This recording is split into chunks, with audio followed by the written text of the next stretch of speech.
So let's start revising chapter number 4. Name of the chapter is cost management techniques.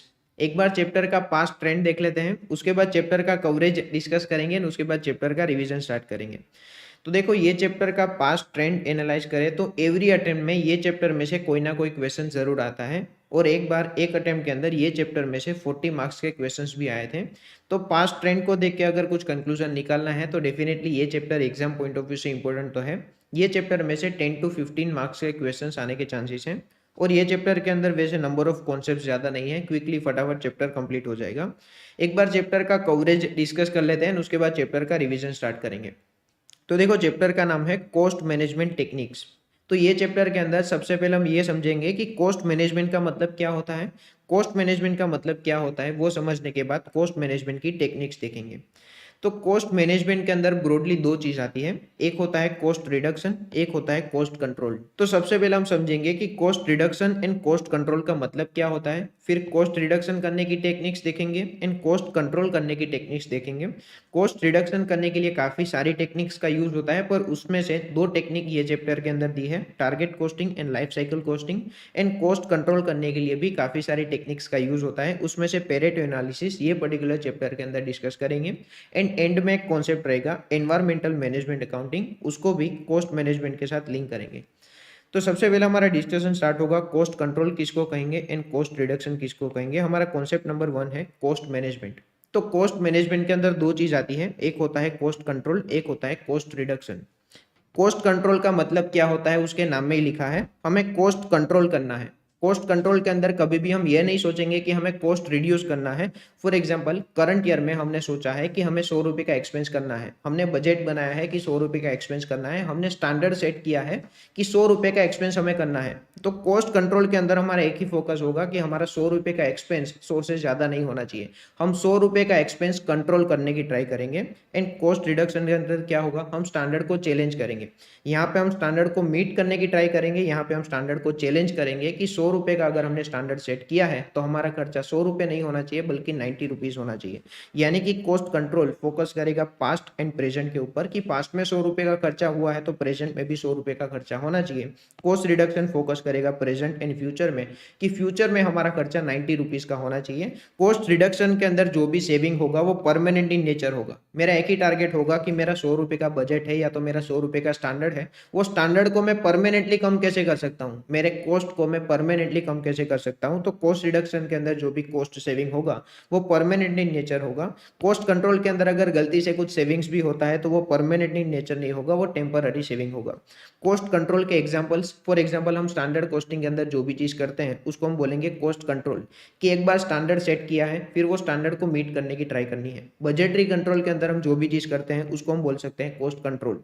Cost reduction के हमने काफी सारे example देखे, value chain analysis किया जिसके अंदर हम नॉन वैल्यू एडिंग एक्टिविटीज को रिमूव करेंगे। तो अगर हम नॉन वैल्यू एडिंग एक्टिविटीज को रिमूव करेंगे तो हमारी कॉस्ट परमानेंटली रिड्यूस हो सकती है। टारगेट कॉस्टिंग भी अप्लाई करके हम कॉस्ट को परमानेंटली रिड्यूस कर सकते हैं। बिजनेस प्रोसेस री इंजीनियरिंग करके भी, हमारी प्रोसेस को री इंजीनियरिंग करके भी परमानेंटली कॉस्ट को रिड्यूस कर सकते हैं। बिजनेस प्रोसेस री इंजीनियरिंग हमने डिस्कस किया चैप्टर नंबर 3 के अंदर, वैल्यू चेन एनालिसिस हमने डिस्कस किया चैप्टर नंबर 1 के अंदर। तो cost control and cost reduction का मतलब क्लियर है। Next is scope of cost reduction. मैं कॉस्ट रिडक्शन कौन कौन सी जगह पे अचीव कर सकता हूं, तो उसके अंदर पॉइंट नंबर 1, प्रोडक्ट डिजाइन। मैं जो भी प्रोडक्ट का मैन्युफैक्चरिंग कर रहा हूं वो प्रोडक्ट की डिजाइन के अंदर चेंज करके मैं परमानेंटली कॉस्ट को रिड्यूस कर सकता हूं। यहाँ पे एक छोटा सा डायग्राम दिया है, डायग्राम क्या कहना चाहते हैं वो देखते हैं।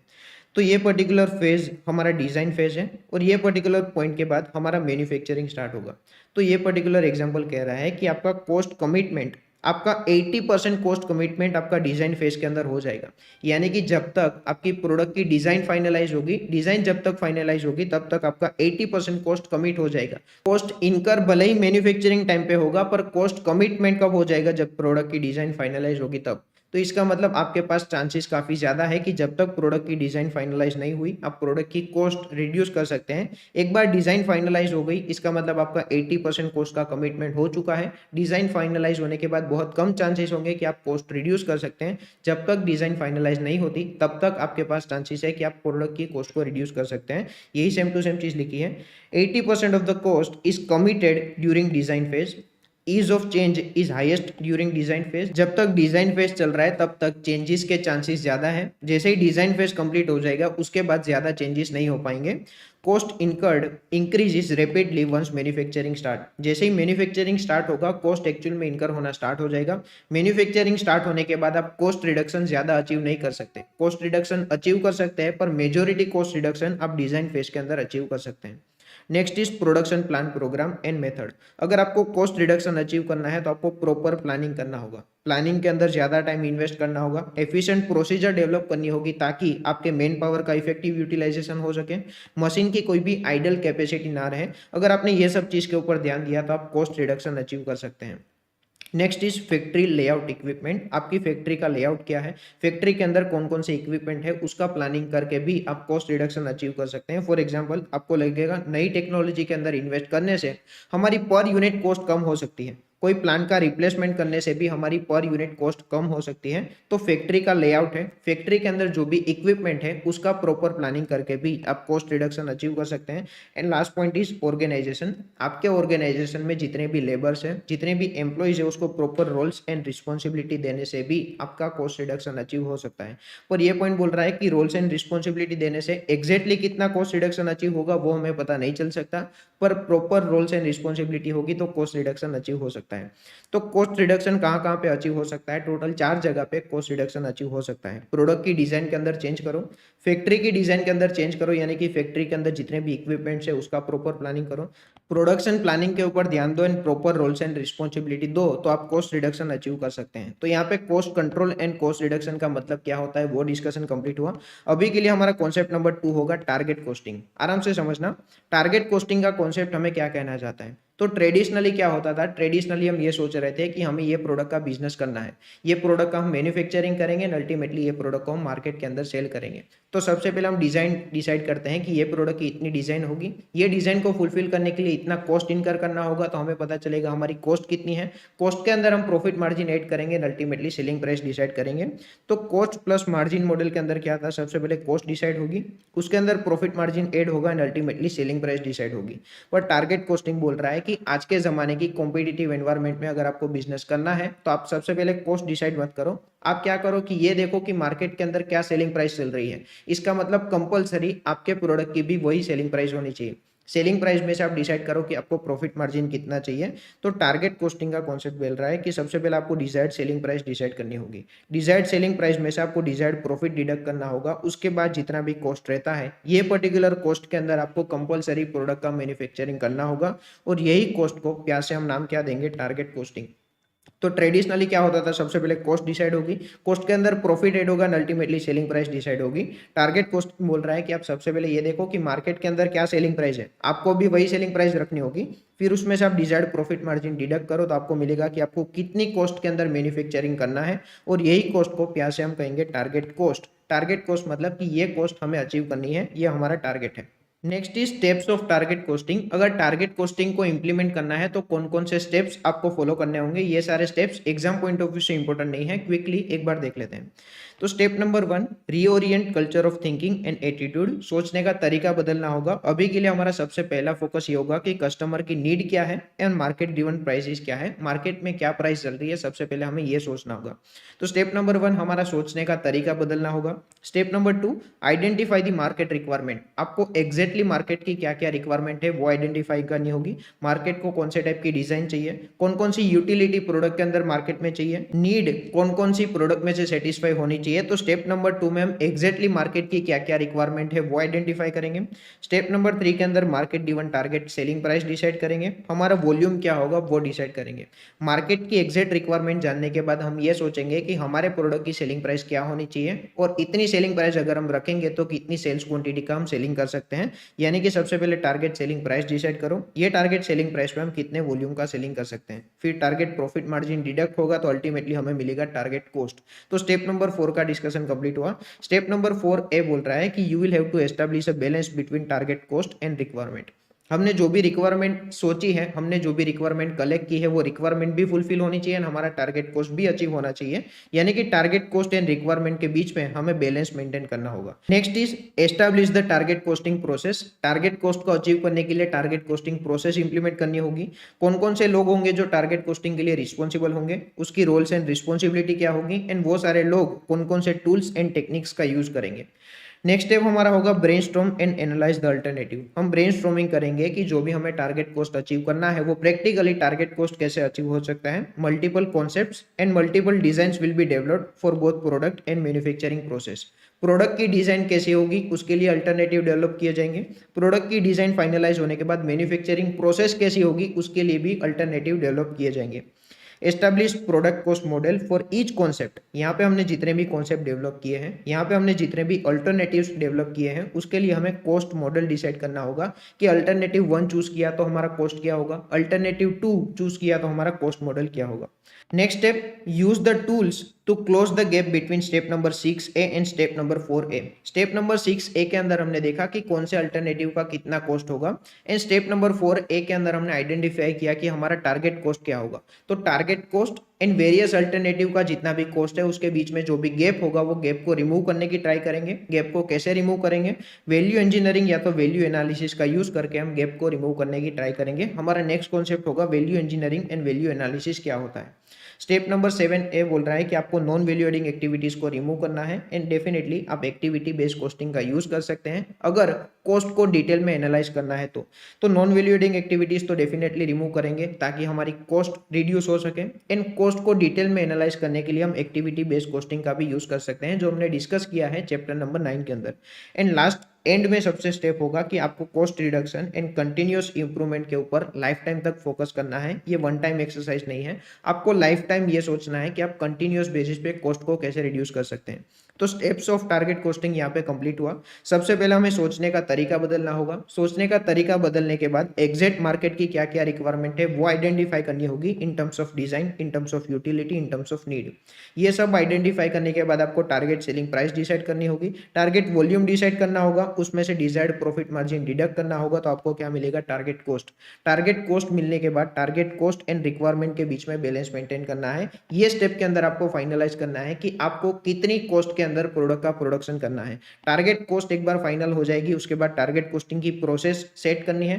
टारगेट कॉस्टिंग की प्रोसेस सेट करने के बाद ब्रेनस्टॉर्मिंग करना है, इन वेरियस अल्टरनेटिव डिजाइन करने हैं, प्रोडक्ट के कॉस्ट मॉडल डिसाइड करने हैं कि कौन सा अल्टरनेटिव की कितनी कॉस्ट होगी। उसके बाद product step number 6 and step number 4A के बीच में जो गैप है वो गैप को रिड्यूस करने की ट्राई करनी है using value engineering and value analysis. Non value adding activities को रिमूव करना है, अगर आपको चाहिए तो एक्टिविटी बेस्ड कॉस्टिंग का भी यूज कर सकते हैं। एंड ये सारी चीज हमें लाइफ टाइम तक मेंटेन करनी है। अभी के लिए हमारा नेक्स्ट कॉन्सेप्ट होगा value analysis and value engineering, पर उससे पहले एक इंपॉर्टेंट नोट लिखी है, सबसे पहले वो कंप्लीट कर देते हैं। Target costing and e commerce go hand in hand, यानी कि जब भी कोई कंपनी को ई कॉमर्स में बिजनेस करना है तो वो कंपनी को कंपलसरी टारगेट कॉस्टिंग इंप्लीमेंट करना होगा। क्योंकि ई कॉमर्स के अंदर क्या होगा, मुझे सारे सेलर्स की सेलिंग प्राइस क्या है वो एक जगह पे दिखेगी। तो कंपलसरी अगर मुझे ई कॉमर्स के अंदर बिजनेस करना है तो मुझे मेरी सेलिंग प्राइस मैच करनी होगी बाकी सारे कॉम्पिटिटर के मुकाबले। तो कोई भी कंपनी ई कॉमर्स में बिजनेस कर रही है तो सबसे पहले उसको सेलिंग प्राइस डिसाइड करनी होगी। सेलिंग प्राइस में से प्रॉफिट मार्जिन डिडक्ट होगा, उसके बाद जो भी कॉस्ट रहेगी उसको हम कहेंगे टारगेट कॉस्ट। तो जो भी कंपनी ई कॉमर्स में बिजनेस करेगी उसके लिए टारगेट कॉस्ट इंप्लीमेंट करना एडवाइजेबल है। अभी हम लोग स्टार्ट कर रहे हैं value analysis and value engineering. Value analysis हमें सिखाएगा कि हम टारगेट कॉस्ट अचीव कैसे कर सकते हैं, यानी कि कॉस्ट रिडक्शन कैसे अचीव कर सकते हैं। वैल्यू एनालिसिस का मतलब होता है it is a planned and scientific approach for cost reduction without reduction of the value of the product. Product की वैल्यू में कोई भी कॉम्प्रोमाइज नहीं होना चाहिए, साथ साथ में मुझे कॉस्ट रिडक्शन भी अचीव करना है। ये मुझे कौन सिखाएगा, वैल्यू एनालिसिस सिखाएगा। वैल्यू इंजीनियरिंग का मतलब होता है application of value analysis to new product. कोई भी नए प्रोडक्ट के अंदर अगर मैं वैल्यू एनालिसिस अप्लाई करता हूं तो उसको मैं कहूंगा वैल्यू इंजीनियरिंग।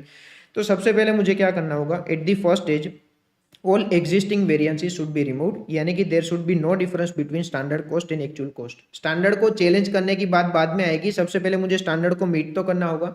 तो standard cost and actual cost के बीच में कोई भी वेरिएंसेस नहीं होने चाहिए। अगर एग्जाम के अंदर कोई क्वेश्चन आता है जिसके अंदर आपको वेरिएंसेस दिए हैं, तो सबसे पहले आपका टारगेट ये होना चाहिए कि ये सारे वेरिएंसेस को दूर करो।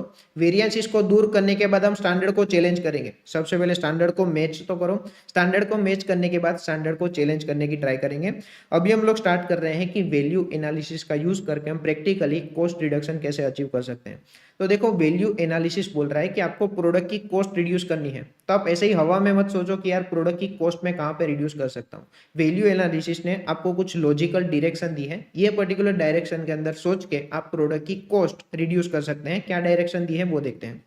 तो उसके अंदर पॉइंट नंबर 1 है, can we minimize the design. क्या प्रोडक्ट की डिजाइन को मैं मिनिमाइज कर सकता हूँ। For example nano SIM. तो नैनो सिम के अंदर क्या हुआ, प्रोडक्ट की डिजाइन को मिनिमाइज किया। जैसे ही प्रोडक्ट की डिजाइन को मिनिमाइज किया, प्रोडक्ट के अंदर जो रॉ मटेरियल यूज हो रहा था वो कम यूज होगा, तो अपने आप कॉस्ट रिडक्शन अचीव कर सकते हैं। तो पहला सवाल जो आपको करना है, can we minimize the design. Second is, can we design the product better for manufacturing process. क्या प्रोडक्ट की डिजाइन हम इस तरह से बना सकते हैं कि प्रोडक्ट का मैन्युफैक्चरिंग करना हमारे लिए आसान हो जाए। अगर प्रोडक्ट का मैन्युफैक्चरिंग करना हमारे लिए आसान हो जाएगा तो डेफिनेटली हम कॉस्ट रिडक्शन भी अचीव कर सकते हैं। एग्जांपल यहाँ पे दिया है, आप एक बार देख लेना। Next is, can we eliminate function from production process. Definitely हमें नॉन वैल्यू एडिंग एक्टिविटीज को तो रिमूव करना होगा। Value adding and non value adding activities को डिटेल में डिस्कस किया है चैप्टर नंबर 9 के अंदर। अगर नॉन वैल्यू एडिंग एक्टिविटीज को हम रिमूव करेंगे तो डेफिनेटली कॉस्ट रिडक्शन अचीव हो सकता है। अगर याद नहीं आ रहा तो चैप्टर नंबर 9 के अंदर value adding and non value adding activities का कॉन्सेप्ट दिया है, आप एक बार देख लेना। Next is, can we combine steps. एक से ज्यादा स्टेप को मैं कंबाइन करके ये सोच सकता हूँ कि ये दोनों स्टेप को एक ही एम्प्लॉय परफॉर्म कर सकता है। एक से ज्यादा स्टेप को मैं अगर कंबाइन करूंगा तो डेफिनेटली कॉस्ट रिडक्शन अचीव हो सकता है। Next is, can we take supplier assistant. Raw material हम सप्लायर के पास से परचेस कर रहे हैं, तो रॉ मटेरियल के बारे में डिटेल इन्फॉर्मेशन किसके पास होगी, सप्लायर को होगी। तो सप्लायर को मैं पूछ सकता हूँ कि क्या तेरे पास कोई एक्सपीरियंस है, तेरे एक्सपीरियंस के बेसिस पे तू मुझे बता सकता है कि मैं खुद कॉस्ट रिडक्शन कैसे अचीव कर सकता हूँ। Can we substitute parts. कोई पार्ट को मैं सब्सटीट्यूट करके कॉस्ट रिडक्शन अचीव कर सकता हूं। फॉर एग्जांपल, ये रिवीजन बुक को कुरियर करने के लिए पहले मैं कोई और टाइप का पैकिंग मटेरियल यूज कर रहा था और अभी मैं कोई और टाइप का पैकिंग मटेरियल यूज कर रहा हूं। जिसने वर्जन नंबर 1 एंड वर्जन 3 दोनों ऑर्डर किया होगा उसको पता होगा। पहले मेरा पैकिंग मटेरियल अलग था, अभी मेरा पैकिंग मटेरियल अलग है। पहले जो पैकिंग मटेरियल था उसकी प्राइस थी 10 रुपए पर यूनिट, अभी जो पैकिंग मटेरियल है उसकी प्राइस है 3 रुपए पर यूनिट। तो मैंने सिर्फ सिंपल ये सोचा कि क्या मैं पार्ट को सब्सटीट्यूट कर सकता हूँ। जैसे ही मैंने पार्ट को सब्सटीट्यूट किया, प्रोडक्ट की वैल्यू में कोई भी चेंज नहीं हुआ, फिर भी मुझे कॉस्ट रिडक्शन अचीव हुआ। Next is, can we eliminate durability. क्या मैं प्रोडक्ट की ड्यूरेबिलिटी कम करके कॉस्ट रिडक्शन अचीव कर सकता हूं एंड प्रोडक्ट की वैल्यू भी कम नहीं होनी चाहिए। For example, not using unbreakable plastic in disposable glass. Disposable glass के अंदर मुझे अनब्रेकेबल प्लास्टिक का कोई भी काम नहीं है, मैं कोई और प्लास्टिक भी यूज कर सकता हूं। तो डिस्पोजेबल ग्लास की वैल्यू भी कम नहीं होगी एंड अल्टीमेटली मुझे कॉस्ट रिडक्शन भी अचीव होगा। तो अनब्रेकेबल प्लास्टिक का कोई भी काम नहीं था डिस्पोजेबल ग्लास के अंदर। तो क्या मैं प्रोडक्ट की ड्यूरेबिलिटी कम करके कॉस्ट रिडक्शन अचीव कर सकता हूं। प्रोडक्ट की वैल्यू में कोई भी चेंज नहीं होना चाहिए। And last point, is there any better way. This step is more general one and to start from scratch. Zero से सोचने का बोल रहा है कि यार प्रोडक्ट की कॉस्ट कम करने का कोई और रास्ता है या तो नहीं है। तो सबसे पहले, क्या मैं प्रोडक्ट की डिजाइन मिनिमाइज कर सकता हूँ। प्रोडक्ट की डिजाइन को क्या मैं इस तरह से चेंज कर सकता हूँ ताकि प्रोडक्ट को मैन्युफैक्चरिंग करना आसान हो जाए। एक से ज्यादा स्टेप, कोई फंक्शन को मैं एलिमिनेट कर सकता हूँ, एक से ज्यादा स्टेप को कंबाइन कर सकता हूँ, सप्लायर का असिस्टेंस ले सकता हूँ, पार्ट्स को मैं सब्सटीट्यूट कर सकता हूँ, प्रोडक्ट की ड्यूरेबिलिटी कम कर सकता हूँ, या तो कोई और रास्ता है जिसका यूज करके मैं कॉस्ट रिडक्शन अचीव कर सकता हूँ। तो वैल्यू एनालिसिस के अंदर क्या क्या होगा वो हमने डिस्कस किया। अभी यहाँ पे कुछ नोट लिखी है, फटाफट वो देख लेते हैं। नोट नंबर 1 के अंदर लिखा है कि ये सब चीज करने के चक्कर में कंपनी कहीं ऐसा कोई स्टेप ना ले ले जिससे प्रोडक्ट की क्वालिटी कॉम्प्रोमाइज हो जाए। या तो ये सारे स्टेप्स फॉलो करने से कंपनी के एम्प्लॉइज के ऊपर अनवांटेड प्रेशर भी क्रिएट हो सकता है कि आपको कैसे भी करके टारगेट कॉस्ट अचीव करना है। ये सारी चीज को रिजोल्व करने के लिए कंपनी के अंदर एक अच्छा टीम लीडर होना जरूरी है जो ये सारी चीज को मैनेज कर सकता है। नोट नंबर 2 के अंदर लिखा है कि initial value engineering may not uncover all possible savings. एक ही बार में ये सब चीज सोचेंगे तो जितना सेविंग्स पॉसिबल है हो सकता है एक बार में सारी चीज क्लिक ना हो जाए। इसलिए आपको क्या करना होगा, ये सारे स्टेप्स आपको लाइफ टाइम तक सोचने होंगे। काइजन के अंदर भी आप ये सारे स्टेप्स के बारे में सोच सकते हैं कि क्या मैं प्रोडक्ट की डिजाइन के अंदर कुछ चेंज कर सकता हूँ, प्रोडक्ट की डिजाइन को मैं मिनिमाइज कर सकता हूँ। इन अदर वर्ड्स, ये सारे स्टेप्स आपको वन टाइम में सेविंग्स नहीं देंगे, ये सारे स्टेप्स के बारे में आपको लाइफ टाइम तक सोचना होगा। काइजन के अंदर भी ये सारे स्टेप्स आप फॉलो कर सकते हैं, कंटिन्यूअस इंप्रूवमेंट अचीव कर सकते हैं। एंड नोट नंबर 3 के अंदर लिखा है functional analysis which is similar to value engineering या तो वैल्यू एनालिसिस। फंक्शनल एनालिसिस के अंदर क्या होगा, आप एक प्रोडक्ट को वेरियस फंक्शंस के अंदर डिवाइड करेंगे, फिर आप ये सोचेंगे कि कस्टमर को कौन से फंक्शन की रिक्वायरमेंट है एंड कौन से फंक्शन की रिक्वायरमेंट नहीं है। कस्टमर को जो भी फंक्शन की रिक्वायरमेंट नहीं होगी वो पर्टिकुलर फंक्शन को आप रिमूव कर देंगे। फॉर एग्जाम्पल, आप कोई चेयर का बिजनेस कर रहे हैं, new chair may have movable feature, तो आपको पता चला कि कस्टमर को मूवेबल फीचर की कोई जरूरत नहीं है, तो आप मूवेबल फीचर को रिमूव करके प्रोडक्ट की कॉस्ट कम कर सकते हैं। तो फंक्शनल एनालिसिस सिंपल ये बोल रहा है कि प्रोडक्ट को वेरियस फंक्शन के अंदर डिवाइड करो या तो वेरियस फीचर्स के अंदर डिवाइड करो। ये देखो कि कस्टमर को कौन से फीचर की जरूरत है एंड कौन से फीचर की जरूरत नहीं है। जो भी फीचर की जरूरत नहीं है उसको रिमूव करके प्रोडक्ट की कॉस्ट कम कर सकते हैं, उसको हम कहेंगे फंक्शनल एनालिसिस। नेक्स्ट नोट के अंदर लिखा है कि company proportionate cost reduction plan भी इंट्रोड्यूस कर सकती है। जो कंपनी के अंदर दिमाग नहीं होगा वही कंपनी ये पर्टिकुलर प्लान को इंप्लीमेंट करेगी। प्रोपोर्शनेट कॉस्ट रिडक्शन प्लान के अंदर क्या होगा, आप देखेंगे कि प्रोडक्ट को बनाने के लिए मुझे कौन कौन सी कॉस्ट इनकर करनी पड़ रही है, सारी कॉस्ट को 10% से कम कर दो। यानी कि मटेरियल की कॉस्ट इतनी है, लेबर की कॉस्ट इतनी है, वेरिएबल ओवरहेड्स इतना है, फिक्स्ड ओवरहेड्स इतना है, सबको 10% से कम कर दो। यही होता है प्रोपोर्शनेट कॉस्ट रिडक्शन प्लान। वापस बोल रहा हूँ, जो कंपनी के अंदर दिमाग नहीं है वही कंपनी ये पर्टिकुलर प्लान को इंप्लीमेंट करेगी।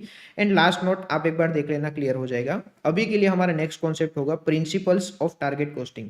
उसके अंदर principle number 1 focus on customer. तो डेफिनेटली हम सेलिंग प्राइस से ही हमारा डिस्कशन स्टार्ट कर रहे हैं, तो कस्टमर के ऊपर तो फोकस है। Leadership of target selling price, target selling price से ही हमारा डिस्कशन स्टार्ट हो रहा है, यानी कि टारगेट सेलिंग प्राइस की लीडरशिप है। Using and developing team work, पूरी टीम हम डेवलप करेंगे जिसका काम होगा टारगेट कॉस्ट अचीव करना। Focus on stage of product design, design stage के ऊपर ज्यादा फोकस है क्योंकि डिजाइन फेज के अंदर ही हमारा 80% कॉस्ट कमिट हो जाता है। कॉस्ट इनकर भले ही मैन्युफैक्चरिंग स्टार्ट होने के बाद होगा, पर हमारा 80% कॉस्ट कमिटमेंट डिजाइन फेज के अंदर हो रहा है। तो डिजाइन फेज के अंदर हम प्रोडक्ट की डिजाइन फाइनलाइज करने में ज्यादा टाइम लगाएंगे। Reduce the cost of the product life cycle, product की एंटायर लाइफ के अंदर हमारा कॉस्ट रिडक्शन अचीव हो जाएगा, वो तो हमने डिस्कस किया, परमानेंट रिडक्शन होगा। And last point attention to all stages of value chain, जहां पे भी कॉस्ट रिडक्शन पॉसिबल है वहां पे मैं कॉस्ट रिडक्शन अचीव करने की ट्राई करूंगा।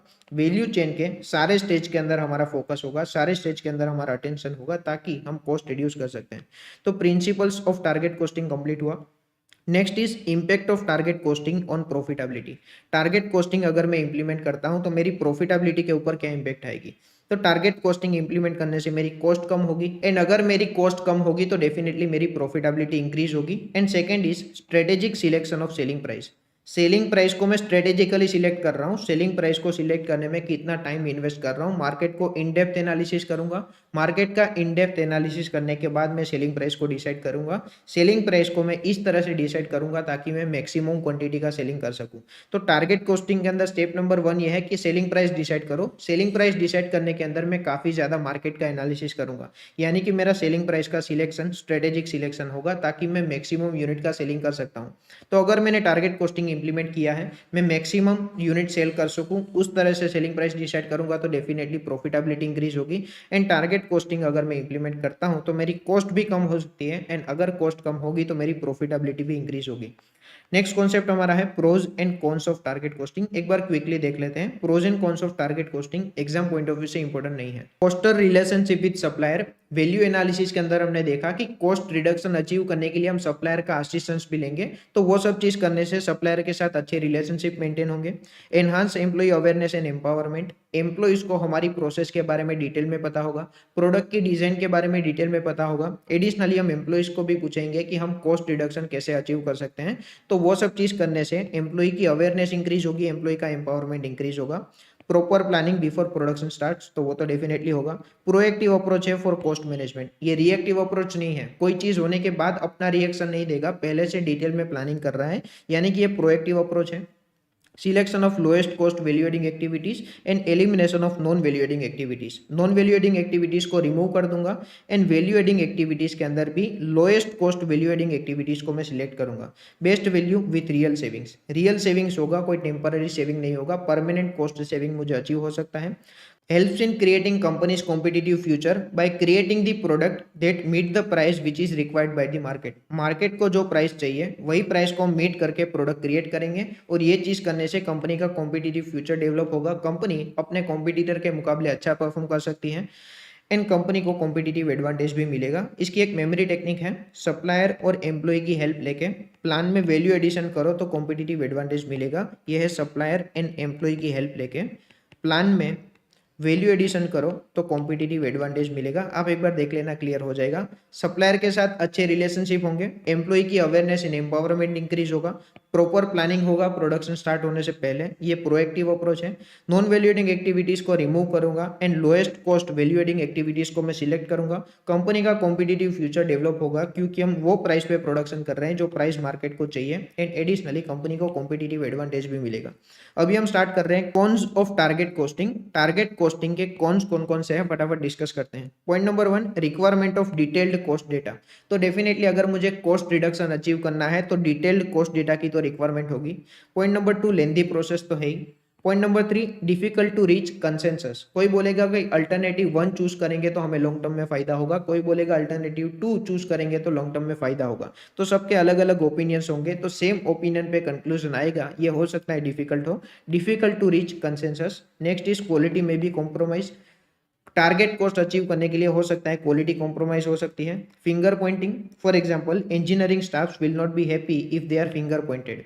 इंजीनियरिंग स्टाफ को पता होगा कि हमारी प्रोडक्शन प्रोसेस क्या है एंड प्रोडक्शन प्रोसेस के अंदर कहाँ पे इंप्रूवमेंट की जरूरत है, तो सब लोग इंजीनियरिंग स्टाफ को फिंगर पॉइंट करेंगे कि तेरी रिस्पॉन्सिबिलिटी है टारगेट कॉस्ट अचीव करने की। तो इंजीनियरिंग स्टाफ को हो सकता है पसंद ना आए। And last point, all above points call for a good team leader. Company के अंदर एक अच्छा टीम लीडर होना जरूरी है। तो टारगेट कोस्टिंग के प्रोज एंड टारगेट कोस्टिंग के कॉन्स कौन कौन से हैं वो हमने डिस्कस किया। अभी के लिए हमारा नेक्स्ट कॉन्सेप्ट है useful situations for target costing. कौन कौन सी सिचुएशन के अंदर टारगेट कोस्टिंग इंप्लीमेंट करना मेरे लिए यूजफुल रहेगा, यानी कि कौन कौन सी कंपनी को टारगेट कोस्टिंग इंप्लीमेंट करना चाहिए। तो ये कॉन्सेप्ट के अंदर लिखा है कि मैन्युफैक्चरिंग इंडस्ट्री को टारगेट कोस्टिंग इंप्लीमेंट करना चाहिए। सर्विस इंडस्ट्री अगर टारगेट कोस्टिंग इंप्लीमेंट नहीं भी करेगा तो भी चलेगा, क्योंकि सर्विस इंडस्ट्री के केस में मैं कभी भी और कैसे भी कस्टमाइजेशन कर सकता हूँ। मैन्युफैक्चरिंग इंडस्ट्री के अंदर कस्टमाइजेशन नहीं होगा। मैन्युफैक्चरिंग इंडस्ट्री के अंदर क्या होगा, प्रोडक्ट की जो भी कॉस्ट होगी वो डिजाइन फेज के अंदर ही लॉक हो जाएगी। एक बार प्रोडक्ट की डिजाइन फाइनलाइज हुई, इसका मतलब प्रोडक्ट के लिए कितनी कितनी कॉस्ट इनकर होगी वो फाइनलाइज हो जाएगा, वो कॉस्ट लॉक हो जाएगी। कॉस्ट इनकर भले ही बाद में होगी, जब मैन्युफैक्चरिंग स्टार्ट होगा उस टाइम पे कॉस्ट इनकर होगी, पर कॉस्ट क्या क्या होने वाली है फ्यूचर में वो लॉक कब हो जाएगा, जैसे ही प्रोडक्ट की डिजाइन फाइनलाइज होगी तब।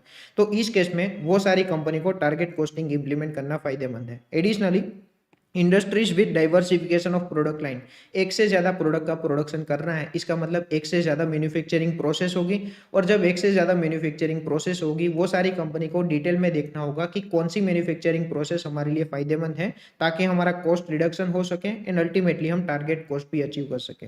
असेंबली ओरिएंटेड इंडस्ट्री, असेंबली मतलब एक से ज्यादा पार्ट्स को असेंबल करना है, और जब भी मुझे एक से ज्यादा पार्ट्स को असेंबल करना है मैं अलग अलग तरीके से असेंबल कर सकता हूँ। तो ये मुझे इवेल्युएट करना होगा कि कौन सी मेथड हमारे लिए बेनिफिशियल है। मेथड नंबर 1 का यूज करके असेंबल करना है या तो मेथड नंबर 2 का यूज करके असेंबल करना है। असेंबली ओरिएंटेड इंडस्ट्री को डिटेल में देखना होगा कि कौन सी असेंबली, कौन सी मेथड का यूज करके अगर हम असेंबली करते हैं तो कॉस्ट रिडक्शन अचीव होगा एंड अल्टीमेटली हमारी टारगेट कॉस्ट भी अचीव हो जाएगी। Use of technology, factory automation, computer aided manufacturing. Factory automation जो भी कंपनी के अंदर है उसको टारगेट कॉस्टिंग का कॉन्सेप्ट अप्लाई करना चाहिए, ताकि स्टार्टिंग में हम डिटेल में प्लानिंग कर सकें, स्टार्टिंग में हम कॉस्ट रिडक्शन अचीव कर सकें, जो भी हमारा टारगेट कॉस्ट है वो अचीव कर सकें। तो टारगेट कॉस्टिंग के लिए कौन कौन सी सिचुएशन यूजफुल होगी वो हमने डिस्कस किया। अभी हम स्टार्ट कर रहे हैं concept number 3, life cycle costing. Life cycle costing एकदम इजी कॉन्सेप्ट है। लाइफ साइकिल कॉस्टिंग के अंदर मुझे एक सिंपल चीज करनी है, प्रोडक्ट की पूरी लाइफ को टोटल 4 स्टेज के अंदर डिवाइड करना है। एक होगा इंट्रोडक्शन स्टेज, एक होगा ग्रोथ स्टेज, एक होगा मेच्योरिटी स्टेज एंड एक होगा डिक्लाइन स्टेज। आराम से समझने की ट्राई करते हैं। ये चार्ट का एनालिसिस करने से हमारा डिस्कशन स्टार्ट करते हैं, पर यहाँ पे एक नोट लिखी है, practically there is one additional stage prior to introduction stage, that is product development stage। Introduction stage से पहले एक स्टेज होता है product development stage. Product development stage के अंदर हम research and development activities perform करते हैं कि ये पर्टिकुलर प्रोडक्ट को मार्केट के अंदर लॉन्च करना चाहिए या तो नहीं लॉन्च करना चाहिए। प्रोडक्ट डेवलपमेंट स्टेज कंप्लीट होने के बाद इंट्रोडक्शन स्टेज स्टार्ट होता है, पर academically it is merged with introduction stage. Academics में प्रोडक्ट डेवलपमेंट स्टेज को भी इंट्रोडक्शन स्टेज के साथ मर्ज किया जाता है, और हमारे सिलेबस के अंदर भी ये 4 स्टेज का इंक्लूजन है, introduction stage, growth stage, maturity stage and decline stage. आपका प्रैक्टिकल सेल्स तो इंट्रोडक्शन स्टेज से ही स्टार्ट होगा, पर उससे पहले सिर्फ research and development related activities होगी। तो ये चार्ट के अंदर क्या है, ये पर्टिकुलर जो भी लाइन है वो मेरी सेल्स की लाइन है और ये लाइन जो है वो मेरी प्रॉफिट की लाइन है। यहाँ पे मैंने सेल्स एंड प्रॉफिट के फिगर्स लिखे हैं, यानी कि यहाँ पे मेरा सेल्स इंक्रीज होगा जैसे जैसे मेरा पीरियड इंक्रीज होगा। आराम से समझने की ट्राई करते हैं। इंट्रोडक्शन स्टेज के अंदर क्या होगा, हमारा सेल्स इंक्रीज होता जाएगा। ग्रोथ स्टेज के अंदर क्या होगा, हमारा सेल्स इंक्रीज भी होगा एंड हमारा सेल्स रैपिडली इंक्रीज होगा। मेच्योरिटी स्टेज के अंदर क्या होगा, हमारा सेल्स इंक्रीज होगा पर इतना रैपिडली इंक्रीज नहीं होगा। इंक्रीज तो जरूर होगा पर इतना रैपिडली इंक्रीज नहीं होगा। एंड कंडीशन नंबर 2 है, हमारा सेल्स पीक लेवल पे होगा एंड डिक्लाइन स्टेज के अंदर हमारा सेल्स गिरना स्टार्ट हो जाएगा। वापस बोल रहा हूँ, इंट्रोडक्शन स्टेज के अंदर क्या होगा, हमारा सेल्स धीरे धीरे स्टार्ट होगा। ग्रोथ स्टेज के अंदर क्या होगा, हमारा सेल्स इंक्रीज होगा, रैपिडली इंक्रीज होगा, यहाँ पे हमारा एक्सपोनेंशियल ग्रोथ होगा। मेच्योरिटी स्टेज के अंदर क्या होगा, हमारा सेल्स इंक्रीज होगा एंड पीक लेवल पे हो जाएगा। डिक्लाइन स्टेज के अंदर क्या होगा, हमारा सेल्स गिरना स्टार्ट हो जाएगा। सिमिलरली प्रॉफिट की लाइन इंटरप्रेट कर सकते हैं। इंट्रोडक्शन स्टेज में हो सकता है हमें ज्यादा प्रॉफिट ना हो, थोड़ा बहुत प्रॉफिट होना स्टार्ट हो जाएगा। ग्रोथ के अंदर हमारा प्रॉफिट रैपिडली इंक्रीज होगा। मेच्योरिटी स्टेज के अंदर हमारा प्रॉफिट धीरे धीरे गिरना स्टार्ट हो जाएगा एंड प्रॉफिट पीक लेवल पे होगा। अल्टीमेटली डिक्लाइन स्टेज के अंदर हमारा प्रॉफिट गिरना स्टार्ट हो जाएगा।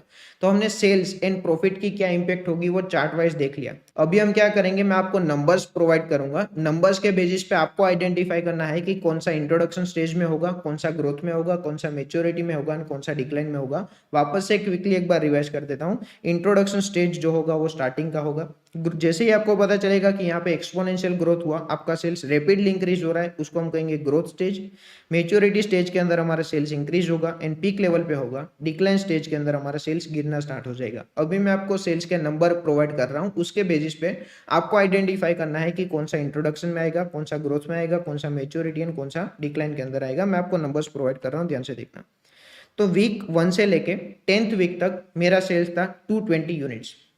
यहाँ पे मैंने टोटल सेल्स लिखा है कि वीक 1 से लेके 10th वीक तक पर वीक मेरा सेल्स था 220 यूनिट्स एंड वीक 1 से लेके 10th वीक तक ये पूरे पीरियड का मेरा टोटल सेल्स कितना था, 2200 यूनिट्स। 220 यूनिट से मेरा सेल्स इंक्रीज होके हुआ 550 यूनिट्स। 550 यूनिट से मेरा सेल्स इंक्रीज होके हुआ 825 यूनिट्स। वापस से मेरा सेल्स इंक्रीज होके हुआ 1100 यूनिट्स। फिर 1100 यूनिट से मेरा सेल्स गिरना स्टार्ट हुआ 880 units, 660 units, 440 units and 220 units. तो कहने से सबसे पहली चीज, वीक 1 से लेके 10th वीक को मैं इजीली बोल सकता हूँ इंट्रोडक्शन स्टेज। जो भी स्टार्टिंग का पीरियड होगा वो डेफिनेटली इंट्रोडक्शन स्टेज हुआ। फिर 220 से मेरा सेल्स इंक्रीज होके हुआ 550 यूनिट्स। 5-10% से मेरा सेल्स इंक्रीज नहीं हुआ, डबल से भी ज्यादा मेरा सेल्स इंक्रीज हुआ, यानी कि यहाँ पे मेरा एक्सपोनेंशियल ग्रोथ हुआ। तो डेफिनेटली 11th वीक के बाद कहना से मैं बोल सकता हूँ कि मेरा ग्रोथ स्टेज स्टार्ट हुआ। फिर मेरा सेल्स इंक्रीज होके हुआ 825 से मेरा सेल्स इंक्रीज होके हुआ 1100 एंड 1100 से मेरा सेल्स गिरना स्टार्ट हुआ। तो मेरा सेल्स पीक पे कहाँ पे है, कहना से 31st वीक से लेके 70th वीक तक मेरा सेल्स पीक पे है। तो डेफिनेटली ये 1100 वाले सेल्स को मुझे कंपलसरी बोलना होगा मेच्योरिटी स्टेज। 825 को भी मैं बोल दूंगा ग्रोथ स्टेज। मेच्योरिटी स्टेज में आने के लिए उसको 2 कंडीशन सेटिस्फाई करनी पड़ेगी। सेल्स इंक्रीज तो होगा, एडिशनली मेरा सेल्स पीक लेवल पे होगा। तो ये पर्टिकुलर वीक के अंदर मेरा सेल्स इंक्रीज तो हो रहा है पर मेरा सेल्स पीक पे नहीं है। मेरा सेल्स पीक पे कहाँ पे है, 1100, तो इसको मैं कहूंगा मेच्योरिटी। और उसके बाद मेरा सेल्स गिरना स्टार्ट हुआ, तो ये सारे पर्टिकुलर पीरियड को मैं बोलूंगा डिक्लाइन स्टेज। तो मेरे पास सेल्स के नंबर्स अवेलेबल थे एंड सेल्स के नंबर के बेसिस पे मैंने इजीली आइडेंटिफाई कर लिया कि कंपनी के अंदर कौन सा पीरियड इंट्रोडक्शन पीरियड था, कौन सा पीरियड ग्रोथ पीरियड था, कौन सा पीरियड मेच्योरिटी पीरियड था एंड कौन सा पीरियड डिक्लाइन पीरियड था। अच्छा, अगर कोई मुझे ये पूछता है कि इंट्रोडक्शन पीरियड के अंदर तूने कितने यूनिट्स का सेलिंग किया, तो मैं कहूंगा टोटल मैंने 2200 यूनिट्स का सेलिंग किया। कोई अगर मुझे ये पूछता है कि तूने ग्रोथ स्टेज के अंदर टोटल कितने यूनिट्स का सेलिंग किया, तो मैं कहूंगा ग्रोथ स्टेज के अंदर टोटल 5500 प्लस 8250, यानी कि टोटल मैंने 13750 यूनिट्स का सेलिंग किया। कोई अगर मुझे ये पूछता है कि मेच्योरिटी स्टेज के अंदर तूने कितने यूनिट्स का सेलिंग किया, तो मेच्योरिटी स्टेज के अंदर टोटल हमने 44,000 यूनिट्स का सेलिंग किया। एंड अल्टीमेटली कोई अगर मुझे ये पूछता है कि डिक्लाइन स्टेज के अंदर तूने टोटल कितने यूनिट्स का सेलिंग किया, तो ये सारे यूनिट्स का जो भी टोटल होगा उतने यूनिट्स का मैंने सेल्स डिक्लाइन स्टेज के अंदर किया। अच्छा, अभी मेरे पास वेरिएबल कॉस्ट पर यूनिट का डेटा अवेलेबल है। इसके अंदर लिखा है कि फर्स्ट 2200 यूनिट्स के लिए आपकी वेरिएबल कॉस्ट पर यूनिट थी 375। तो कहने से मैं बोल सकता हूं कि इंट्रोडक्शन स्टेज के अंदर मेरी वेरिएबल कॉस्ट पर यूनिट थी 375। इसके बाद लिखा है कि नेक्स्ट 13750 यूनिट्स के लिए आपकी वेरिएबल कॉस्ट पर यूनिट थी 300। तो मैं बोल सकता हूं कि ग्रोथ स्टेज के अंदर मेरी वेरिएबल कॉस्ट पर यूनिट थी 300। फिर अंदर लिखा है कि 22,000 के लिए 225 थी और बाकी के 22,000 के लिए 188 थी। तो मुझे पता है कि मेच्योरिटी स्टेज के अंदर टोटल मैंने 44,000 यूनिट्स का सेलिंग किया है। तो मेच्योरिटी स्टेज को मुझे कंपलसरी दो पार्ट में डिवाइड करना होगा। फर्स्ट 22,000 यूनिट्स के लिए मेरी वेरिएबल कॉस्ट पर यूनिट थी 225 एंड बाकी के 22,000 यूनिट्स के लिए मेरी वेरिएबल कॉस्ट पर यूनिट थी 188। तो ये दोनों को मैं नाम दूंगा मेच्योरिटी स्टेज एंड बाकी की डिक्लाइन स्टेज के अंदर मेरी वेरिएबल कॉस्ट पर यूनिट थी 225। यहाँ पे एक छोटा सा ऑब्जर्वेशन ये है, सबसे पहले हमारी वेरिएबल कॉस्ट थी 375, फिर वेरिएबल कॉस्ट कम होकर हुई 300, फिर वापस से कम होकर हुई 225, फिर वापस से कम होकर हुई 188 एंड वापस से इंक्रीज हुई। तो उसके पीछे का रीजन क्या हो सकता है? Reason for cost reduction since units are increasing. यहाँ पे हमारे यूनिट्स इंक्रीज हो रहे हैं। सबसे पहले 2200 यूनिट्स थे, उसके बाद 13750 यूनिट्स हुए, फिर 22,000 हुए, फिर 22,000 हुए। Since units are increasing company can get quantity discount. Company ने जो रॉ मटेरियल परचेस किया होगा वो रॉ मटेरियल ज्यादा क्वांटिटी में परचेस किया होगा तो कंपनी को क्वांटिटी डिस्काउंट मिलेगा। If process is labour intensive learning effect can also reduce the cost. अगर ये लेबर ओरिएंटेड इंडस्ट्री है तो लेबर कॉस्ट में भी फायदा होगा, रॉ मटेरियल कॉस्ट में तो डेफिनेटली फायदा होगा क्योंकि क्वांटिटी डिस्काउंट मिलेगा। पर अगर ये कंपनी लेबर ओरिएंटेड है तो लेबर को लर्निंग कर्व भी मिलेगा एंड लर्निंग कर्व के बेसिस पे हमारा पर यूनिट वेरिएबल कॉस्ट कम हो जाएगा, यानी कि पर यूनिट लेबर कॉस्ट भी कम हो जाएगा। ये सेलिंग प्राइस का डेटा है, वेरिएबल कॉस्ट का डेटा नहीं है। थोड़ी सी प्रिंटिंग एरर हुई है, प्रिंटिंग या डिजाइनिंग की एरर हुई है। ये टेबल को एज इट इज यहाँ पे कॉपी पेस्ट किया है और हेडिंग भी चेंज नहीं हुआ। देखते हैं, फर्स्ट 2200 यूनिट्स के लिए हमारी सेलिंग प्राइस पर यूनिट थी 750 रुपीज। तो मैं बोल सकता हूं कि इंट्रोडक्शन पीरियड के अंदर हमारी पर यूनिट सेलिंग प्राइस थी 750। नेक्स्ट 5500 यूनिट्स के लिए हमारी सेलिंग प्राइस पर यूनिट थी 600। तो मैं बोल सकता हूं ग्रोथ के अंदर हमारी सेलिंग प्राइस थी 600 एंड नेक्स्ट 8250 यूनिट्स के लिए हमारी सेलिंग प्राइस थी 525। तो ग्रोथ स्टेज को हमने दो पार्ट में डिवाइड किया है। फर्स्ट 5500 यूनिट्स के लिए सेलिंग प्राइस 600 थी और बाकी के 8250 यूनिट्स के लिए हमारी सेलिंग प्राइस 525 थी। तो ये दोनों चीज ग्रोथ स्टेज में फॉल होगी। नेक्स्ट 44,000 यूनिट्स के लिए हमारी सेलिंग प्राइस थी 450 रुपीज। तो इसको मैं बोल सकता हूँ मेच्योरिटी स्टेज के अंदर हमारी सेलिंग प्राइस थी 450 एंड अल्टीमेटली डिक्लाइन स्टेज के अंदर हमारी सेलिंग प्राइस थी 300। तो इसको मैं बोल सकता हूँ डिक्लाइन स्टेज। यहाँ पे एक छोटा सा ऑब्जर्वेशन ये है कि हमारी सेलिंग प्राइस कंटिन्यूअसली रिड्यूस होती जा रही है। प्राइसिंग डिसीजन चैप्टर के अंदर हम एक स्ट्रेटेजी पढ़ेंगे, skimming pricing strategy. Skimming pricing strategy हमें वही चीज सजेस्ट कर रही है कि इनिशियल पीरियड में आपको ज्यादा सेलिंग प्राइस रखनी है, ग्रेजुअली आप अपनी सेलिंग प्राइस को कम कर सकते हैं। अदरवाइज ये कंपनी का कॉल है कि कंपनी को सेलिंग प्राइस क्या रखनी है। अगर कंपनी को ज्यादा क्वांटिटी का सेलिंग करना होगा तो सेलिंग प्राइस कम रखेंगे एंड अगर कम क्वांटिटी का सेलिंग करना होगा तो सेलिंग प्राइस ज्यादा रखेंगे। सेलिंग प्राइस क्या रखनी है वो कंपनी का कॉल है, पर यहाँ पे हमें देखने को मिल रहा है कि कंपनी ने स्कीमिंग प्राइसिंग स्ट्रेटेजी अप्लाई की है। तो इतने डेटा के बेसिस पे मुझे अगर स्टेज वाइज कंट्रीब्यूशन कैलकुलेट करना हो तो कहने से मैं इजीली कर सकता हूँ। इंट्रोडक्शन स्टेज का कितना कंट्रीब्यूशन होगा, ग्रोथ का कितना होगा, मैच्योरिटी का कितना होगा, डिक्लाइन का कितना होगा, वो मैं इजीली कैलकुलेट कर सकता हूँ। सिंपल चीज करनी होगी,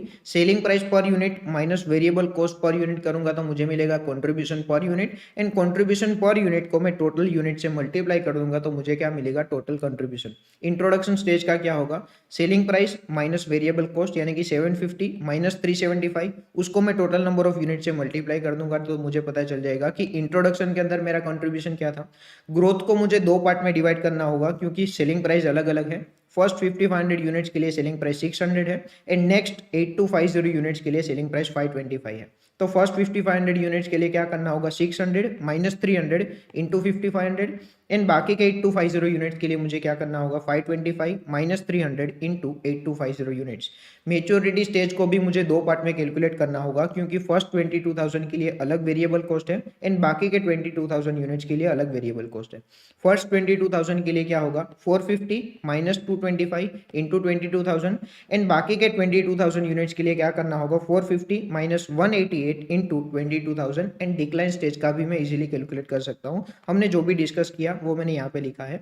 ग्रोथ स्टेज को भी मुझे दो पार्ट में डिवाइड करना होगा क्योंकि ग्रोथ स्टेज के अंदर सेलिंग प्राइस अलग अलग है एंड मेच्योरिटी स्टेज को भी मुझे दो पार्ट में डिवाइड करना होगा क्योंकि वेरिएबल कॉस्ट पर यूनिट अलग अलग है। बाकी टोटल कंट्रीब्यूशन का कैलकुलेशन सेम होगा। सेलिंग प्राइस में से वेरिएबल कॉस्ट डिडक्ट करूंगा तो मुझे मिलेगा contribution per unit. Contribution per unit को मैं टोटल यूनिट से मल्टीप्लाई कर दूंगा तो मुझे मिल जाएगा टोटल कंट्रीब्यूशन। तो लाइफ साइकिल कॉस्टिंग का मेजॉरिटी डिस्कशन यहाँ पे कंप्लीट हुआ। अभी लाइफ साइकिल कॉस्टिंग के अंदर कुछ मिसलेनियस पॉइंट है, फटाफट वो देख लेते हैं। Point number 1, use of product life cycle. Product life cycle का मैं कहां पे यूज कर सकता हूं। Point number 1, as a planning tool मैं प्रोडक्ट लाइफ साइकिल का यूज कर सकता हूं। Characterizes the market challenges and provides alternate strategies. मैं पूरी लाइफ का अभी से अगर प्लानिंग करूंगा तो मेरे दिमाग में आएगा कि फ्यूचर में कौन कौन से चैलेंजेस आ सकते हैं और वो चैलेंजेस के लिए मैं अपनी स्ट्रेटेजीज बना सकता हूं। तो प्रोडक्ट लाइफ साइकिल अगर मैं इंप्लीमेंट करता हूं तो मैं उसको प्लानिंग टूल की तरह भी यूज कर सकता हूं, फ्यूचर के लिए अभी से प्लानिंग कर सकता हूं।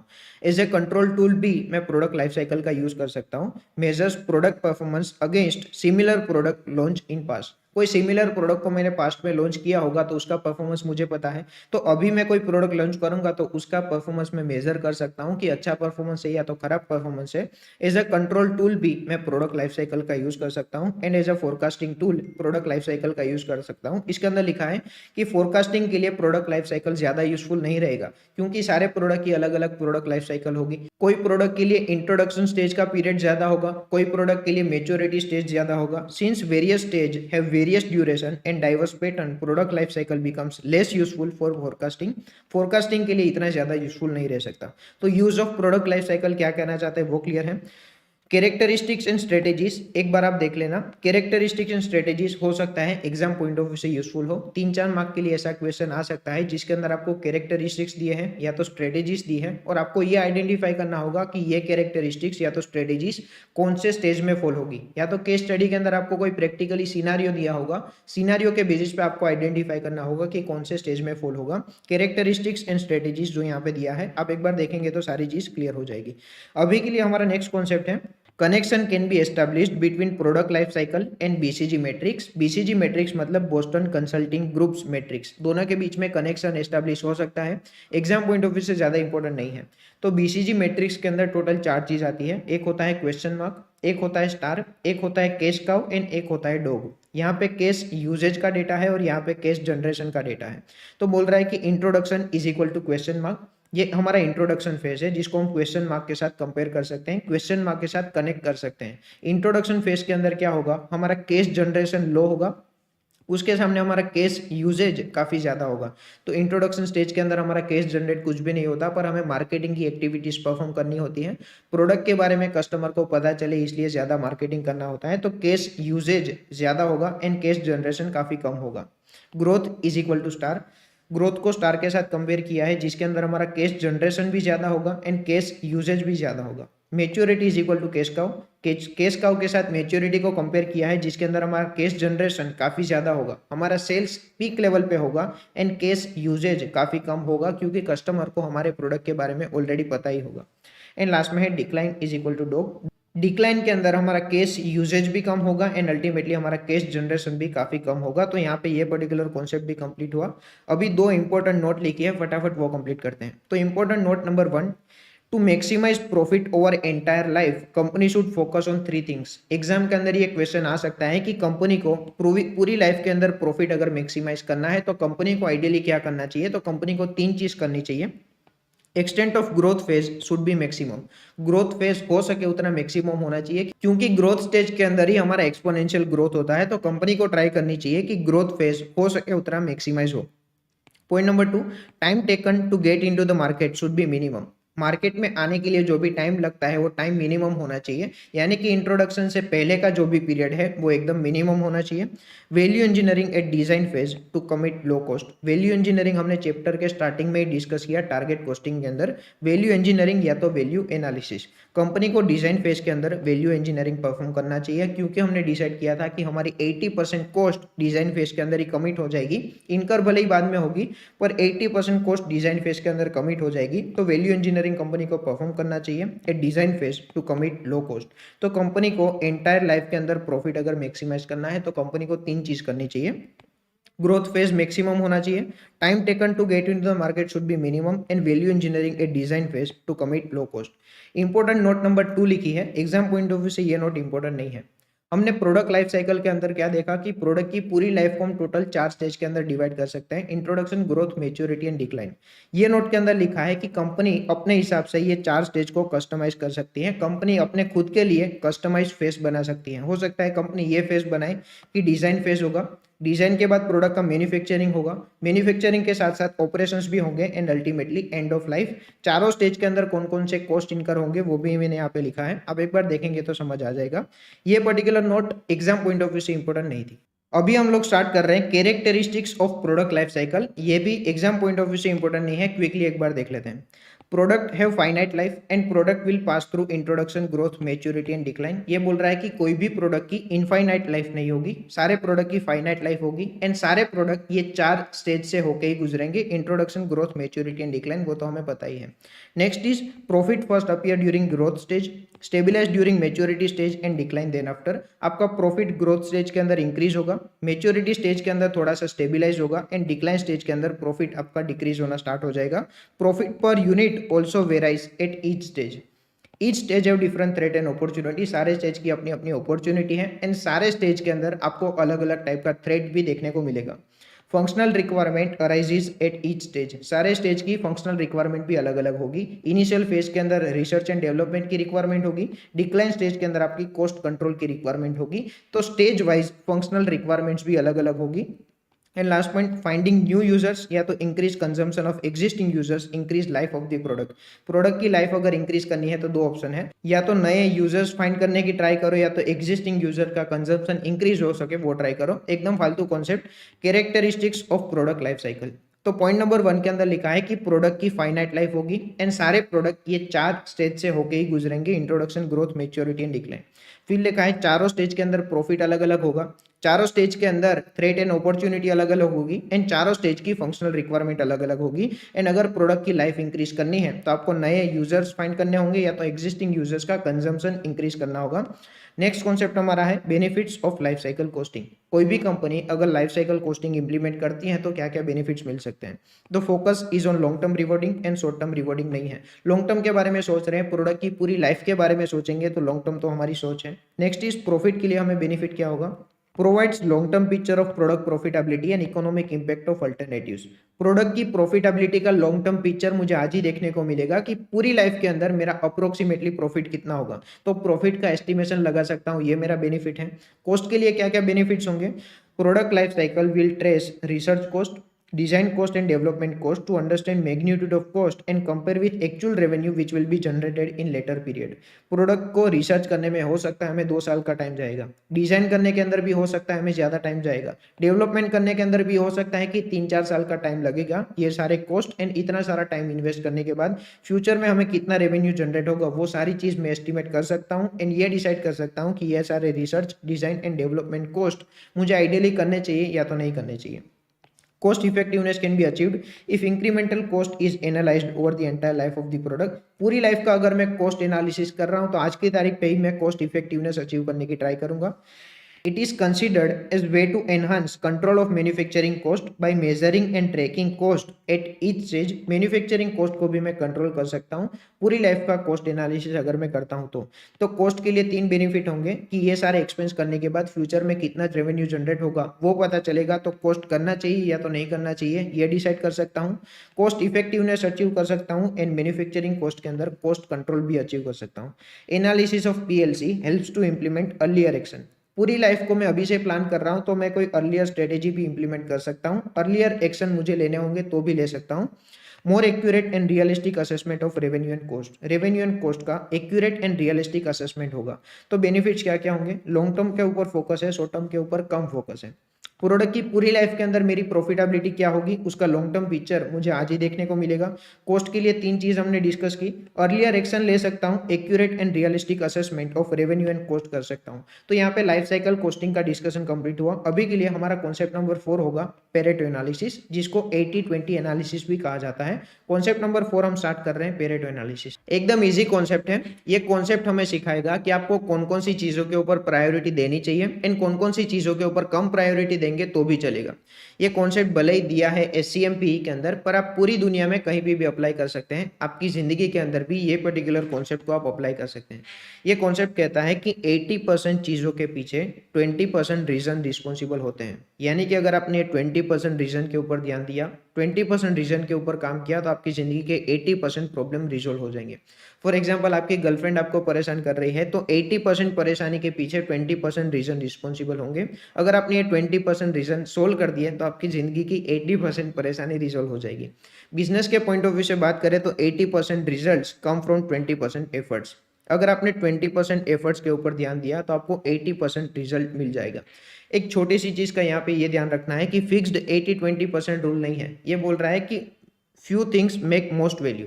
ये 75 भी 25 भी हो सकता है, 78-22 भी हो सकता है, 85-15 भी हो सकता है। Majority value, most value will come from few things. थोड़ी बहुत चीज़ों के ऊपर ध्यान दिया तो मेजोरिटी चीज़ें अपने आप रिजोल्व हो जाएगी। कहाँ कहाँ पे अप्लाई कर सकते हैं? प्राइसिंग के पॉइंट ऑफ व्यू में अप्लाई कर सकते हैं। 80% revenue will come from 20% of the product. तो टॉप मैनेजमेंट को कौन कौन सी चीज़ों के ऊपर प्रायोरिटी देनी चाहिए एंड कौन कौन सी चीज़ top level management, middle level management या तो लो लेवल मैनेजमेंट को डेलीगेट भी कर सकता है। ये पर्टिकुलर एग्जांपल के अंदर 20% प्रोडक्ट में से अगर 80% रेवेन्यू आता है तो टॉप मैनेजमेंट की प्रायोरिटी होनी चाहिए ये 20% प्रोडक्ट्स। बाकी के 80% प्रोडक्ट्स मिडिल लेवल या तो लो लेवल मैनेजमेंट को हम डेलीगेट भी कर सकते हैं। अगर 20% प्रोडक्ट्स के ऊपर ध्यान दिया तो 80% रेवेन्यू के ऊपर कंफर्ट आ जाएगा टॉप मैनेजमेंट को। सेकेंड एग्जाम्पल देखते हैं, 20% कस्टमर जनरेट 80% प्रॉफिट। तो अगर ये 20% के ऊपर प्रायोरिटी दे दी तो हमारा 80% प्रॉफिट के ऊपर कंफर्ट आ जाएगा। बाकी के कस्टमर मिडिल लेवल या तो लो लेवल मैनेजमेंट को भी डेलीगेट कर सकते हैं। क्वालिटी के पॉइंट ऑफ व्यू से बात करें तो 80% problem arises due to 20% causes. तो अगर 20% कॉजेज को हमने रिजोल्व कर दिया तो क्वालिटी से रिलेटेड 80% प्रॉब्लम रिजोल्व हो जाएंगे। स्टॉक कंट्रोल के बारे में बात करें तो 20% क्वांटिटी रिफ्लेक्ट्स 80% वैल्यू। तो 20% क्वांटिटी का अच्छे से ध्यान रख लिया तो पूरे स्टॉक का 80% कंफर्ट हमें मिल जाएगा। बाकी के स्टॉक का हम डेलीगेशन कर सकते हैं लोअर लेवल मैनेजमेंट या तो मिडिल लेवल मैनेजमेंट को। एंड एक्टिविटी बेस्ड कॉस्टिंग के अंदर भी अप्लाई कर सकते हैं। 20% cost driver drives 80% of the cost. तो हमारा प्रायोरिटी क्या होना चाहिए? 20% कॉस्ट ड्राइवर हमारी प्रायोरिटी होनी चाहिए। बाकी के कॉस्ट ड्राइवर के लिए मिडिल लेवल या तो लोअर लेवल मैनेजमेंट भी हैंडल कर सकता है। टॉप मैनेजमेंट की प्रायोरिटी होनी चाहिए 20% कॉस्ट ड्राइवर। तो पेरेटो एनालिसिस का कॉन्सेप्ट आप पूरी दुनिया में कहीं पे भी अप्लाई कर सकते हैं। आपको सिर्फ इतना सीखना होगा कि आपको कौन कौन सी चीज़ों के ऊपर प्रायोरिटी देनी है। अगर आपने सही चीज़ों के ऊपर प्रायोरिटी दे दी तो आपकी ज़िंदगी के मैक्सिमम प्रॉब्लम सोल्व हो जाएंगे। अभी एक न्यूमेरिकल एग्जांपल देख लेते हैं क्विकली। मेरे पास 5 प्रोडक्ट्स हैं, 5 प्रोडक्ट्स में मेरा सेल्स कितना हुआ उसका डेटा है, 5 प्रोडक्ट में से मुझे कॉन्ट्रीब्यूशन कितना मिल रहा है उसका डेटा है। Product number 1, 2, 3, 4 and 5। पांचों प्रोडक्ट का सेल्स कितना है उसका डेटा है, कंट्रीब्यूशन का डेटा है। तो मुझे पेरेटो एनालिसिस करने के लिए एक सिंपल चीज करनी होगी, ये सेल्स को मुझे लार्जेस्ट टू स्मॉलेस्ट अरेंज करना होगा एंड कंट्रीब्यूशन को भी लार्जेस्ट टू स्मॉलेस्ट अरेंज करना होगा। तो यहाँ पे मैंने देखा कि हाईएस्ट सेल्स मेरा है प्रोडक्ट नंबर 4 में से। तो प्रोडक्ट नंबर 4 को मैंने सबसे पहले रखा, फिर product number 2, product number 1, product 3 and product 5।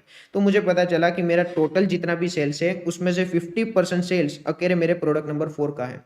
मेरा टोटल जितना भी सेल्स है उसमें से 25% सेल्स अकेले प्रोडक्ट नंबर 2 का है।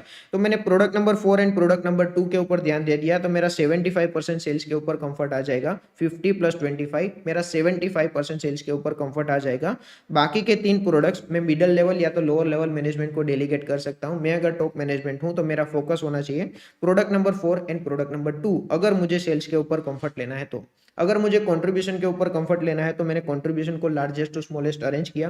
मुझे पता चला कि मेरा टोटल जितना भी कंट्रीब्यूशन है उसमें से अप्रोक्स 55% कंट्रीब्यूशन प्रोडक्ट नंबर 1 में से जनरेट हो रहा है, 22% कंट्रीब्यूशन प्रोडक्ट नंबर 1 में से जनरेट हो रहा है। यानी कि मैंने product number 1 and product number 2 के ऊपर ध्यान दिया तो अप्रोक्स 77% कंट्रीब्यूशन के ऊपर मुझे कंट्रोल आ जाएगा। बाकी के प्रोडक्ट में मिडिल लेवल या तो लो लेवल मैनेजमेंट को डेलीगेट भी कर सकता हूँ। एक छोटा सा ऑब्जर्वेशन यहाँ पे ये लिखा है कि ये चीज करने से मुझे चीज क्लिक हुई है कि प्रोडक्ट नंबर 1 में से मुझे 55% कंट्रीब्यूशन मिल रहा है। मेरी कंपनी का जितना भी टोटल कंट्रीब्यूशन है वो टोटल कंट्रीब्यूशन में से 55% कंट्रीब्यूशन अकेले प्रोडक्ट नंबर 1 का है। फिर प्रोडक्ट नंबर 1 का मैंने सेल्स देखा तो मुझे पता चला कि मेरी कंपनी के अंदर जितना भी टोटल सेल्स है उसमें से 12.5% सेल्स प्रोडक्ट नंबर 1 का है। तो आइडियली मुझे प्रोडक्ट नंबर 1 के ऊपर ज्यादा ध्यान देना चाहिए क्योंकि सेल्स में भले ही कम फिगर है पर उसमें से मैं सबसे ज्यादा पैसे कमा रहा हूं। तो आइडियली टॉप मैनेजमेंट का फोकस होना चाहिए product number 1। Product number 1 represents 12.5% of the sales and 55% of the contribution. तो आइडियली टॉप मैनेजमेंट को प्रोडक्ट नंबर 1 के ऊपर ज्यादा ध्यान देना चाहिए। पेरेटो एनालिसिस करने से फायदा क्या क्या होगा, नुकसान क्या क्या होंगे, pros and cons of Pareto analysis quickly एक बार देख लेते हैं। Identification of significance of each cause, कौन सा कोज ज्यादा सिग्निफिकेंट है कौन सा कोज कम सिग्निफिकेंट है वो हमें पता चलेगा, वो तो डेफिनेटली पता चलेगा। Prioritize where to focus and apply efforts, आपको कहाँ पे एफर्ट्स अप्लाई करने हैं उसकी प्रायोरिटी आप सेट कर सकते हैं। Ensure optimal use of square resources, square resources का ऑप्टिमम यूज हो सकता है। आपको क्लियरली पता चलेगा कि स्केयर रिसोर्सेज को कहाँ पे अप्लाई करना है। डेफिनेटली जहाँ पे आपको मैक्सिमम बेनिफिट मिलेगा वहीं पे आप स्केयर रिसोर्सेज का एप्लीकेशन करेंगे। Act as a control mechanism. Pareto analysis control mechanism का काम करेगा। अगर आपको 80% चीज़ों के ऊपर कंट्रोल चाहिए तो आप 20% चीज़ों के ऊपर ध्यान दे सकते हैं, मेजोरिटी चीज़ों के ऊपर आपका कंट्रोल आ जाएगा। Next is break down big problems into smaller pieces by looking at different sort of root causes. बड़े प्रॉब्लम को स्मॉलर पीसेस के अंदर डिवाइड करेंगे, कौन से प्रॉब्लम के पीछे क्या रूट कॉज है वो आइडेंटिफाई करने की ट्राई करेंगे, एंड अगर सही रूट कॉज के ऊपर ध्यान दिया तो बड़े प्रॉब्लम भी इजीली सोल्व हो सकते हैं। तो पेरेटो एनालिसिस का यूज करके हमें क्या क्या बेनिफिट्स होंगे वो डिस्कस किया। अभी डिस्कस करते हैं cons of Pareto analysis. Wrong identification of causes हमने डिस्कस किया। 20% कोजेस के ऊपर ध्यान दिया तो 80% प्रॉब्लम रिजोल्व हो जाएंगे, पर कोज को ही अगर सही तरीके से आइडेंटिफाई नहीं किया तो डेफिनेटली हमारे प्रॉब्लम तो रिजोल्व नहीं होंगे। तो ये इसका नुकसान है। Second is ignorance of problem which may be smaller initially but may grow with time. आपको लग रहा है कि अभी ये छोटी सी प्रॉब्लम है, मुझे इसको प्रायोरिटी नहीं देनी, पर आज की तारीख पे वो छोटी सी प्रॉब्लम है, कल उठ के वो बड़ी प्रॉब्लम भी हो सकती है। तो पेरेटो एनालिसिस का यूज किया तो एक नुकसान हो सकता है। Effectiveness of Pareto analysis is purely based on data and information. तो डेटा एंड इन्फॉर्मेशन सही होने चाहिए। अगर डेटा एंड इन्फॉर्मेशन सही नहीं है तो आपका पेरेटो एनालिसिस कोई भी काम का नहीं होगा। तो पेरेटो एनालिसिस का डिस्कशन यहाँ पे कंप्लीट हुआ। 20% चीजों के ऊपर ध्यान दिया तो 80% चीजें अपने आप रिजोल्व हो जाएगी। आपको प्रायोरिटी किसके ऊपर देनी है? 20% चीजों के ऊपर आपको प्रायोरिटी देनी है। कॉन्सेप्ट नंबर 5 हमारा होगा environmental management accounting. Environmental management accounting का मतलब क्या होता है वो उसके नाम में ही लिखा है। हमें क्या करना है? हमें अकाउंटिंग करना है, हमें रिकॉर्ड मेंटेन करना है। रिकॉर्ड किसका मेंटेन करना है? एनवायरमेंटल कॉस्ट का हमें रिकॉर्ड मेंटेन करना है। इसका मतलब हम हमारी कंपनी के अंदर जितने भी डिसीजन लेंगे वो डिसीजन के बेसिस पे एनवायरमेंट के ऊपर क्या इंपैक्ट आएगी। एनवायरमेंट के ऊपर पॉजिटिव इंपैक्ट भी आ सकती है एंड एनवायरमेंट के ऊपर नेगेटिव इंपैक्ट भी आ सकती है। एनवायरमेंट के ऊपर जितने भी इंपैक्ट आएगी उसकी इंफॉर्मेशन का डेटा हमें मेंटेन करना है, उसका अकाउंटिंग करना है। उसी को हम प्यार से क्या कहेंगे? Environmental management accounting. Environmental management accounting के अंदर एग्जैक्टली क्या होगा? It considers environmental cost and environmental benefit of any decision made. हमारी कंपनी ने कोई भी डिसीजन लिया है उसके बेसिस पे कुछ ना कुछ एनवायरमेंट के अंदर इंपैक्ट आएगी।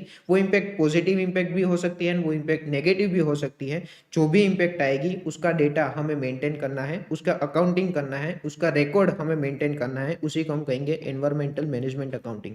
इसकी डेफिनेशन क्या बनेगी? Environmental management accounting is a process of collecting data and analysing environmental cost. Environmental cost का डेटा हमें कलेक्ट करना है एंड एनवायरमेंटल कॉस्ट का डेटा हमें एनालाइज करना है। एनवायरमेंटल कॉस्ट क्या होती है वो आगे जाके क्लियर होगा। अभी के लिए लेमन में वापस बोल रहा हूँ। एनवायरमेंटल कॉस्ट का मतलब होता है कि हमारी कंपनी ने कोई भी डिसीजन लिया उसके बेसिस पे एनवायरमेंट में क्या इंपैक्ट आएगी। एनवायरमेंटल कॉस्ट भी हो सकता है, एनवायरमेंटल बेनिफिट भी हो सकता है। EMA is a process of collection of the data and analysis of the data of environmental cost and environmental benefit for seeking control over the cost। environmental cost का data मुझे analyse करना है ताकि environmental cost को मैं control कर सकूं, यानी कि एनवायरमेंट में जो भी नुकसान हो रहा है वो नुकसान को मैं कंट्रोल कर सकूं।